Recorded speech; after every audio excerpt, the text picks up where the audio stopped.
నేను కొన్ని విషయాలు మిమ్మల్ని సూటిగా అడగాలనుకుంటున్నా. మీరు కూడా ఎక్కడే కానీ అబద్ధం చెప్పకుండా ఉన్నది ఉన్నట్టుగా చెప్తాం కదా వాళ్ళ సమస్యలు చూసిన. అంటే ప్రతి ఒక్కరికి ఇట్లా ఇచ్చుకుంటూ పోతున్నారు కదా. నాకు తెలిసి ఎన్ని కోట్లు అయిపోయాయి సార్ అట్లా ఇచ్చి మీకు ఇంతవరకు? లెక్క అయితే ఏముండదు, చెప్తున్నా కదా. వెనక ముందు ఏముండదు, ఆలోచన చేసేది ఉంటే ఇచ్చేయడం అంతే.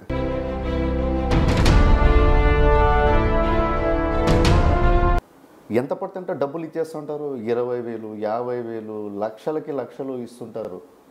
అది ఎలా సాధ్యం? అది ప్రజలే మాకు సర్వస్వం అనే పద్ధతిలో నేను మళ్ళీ నాతో ఉందా లేదా వెనక మళ్ళీ రేపు పరిస్థితి గురించి ఆలోచన చేసి ఈ రోజు తర్వాత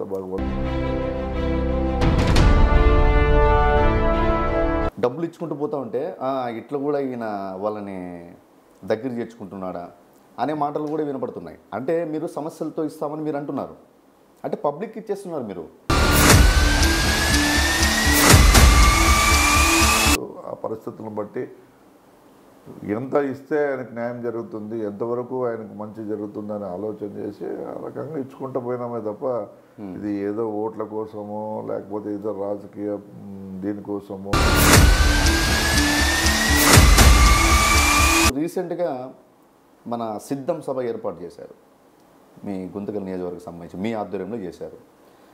అంతమంది జనాభాని ఎట్లా మీరు రాబట్టగలిగారు? ఎలా వచ్చారు అంతమంది జనము? సిద్ధం సభకు జనాలు తరలి రావడం అనేది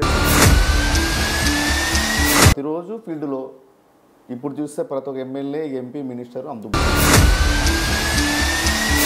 అంటే ఇన్ని సంవత్సరాలలో ఎంతమంది సీఎంలు వచ్చినా, ఎన్ని ప్రభుత్వాలు వచ్చినా, ఎన్ని పార్టీలు వచ్చినా, ఏ ఎమ్మెల్యే, ఎంపీ, మినిస్టర్ గతంలో అయితే మీరు చెప్పినట్టు ఎప్పుడూ జరగలేదు. అంటే ఆయన ఆ రోజు మొదలుపెట్టిన సంక్షేమం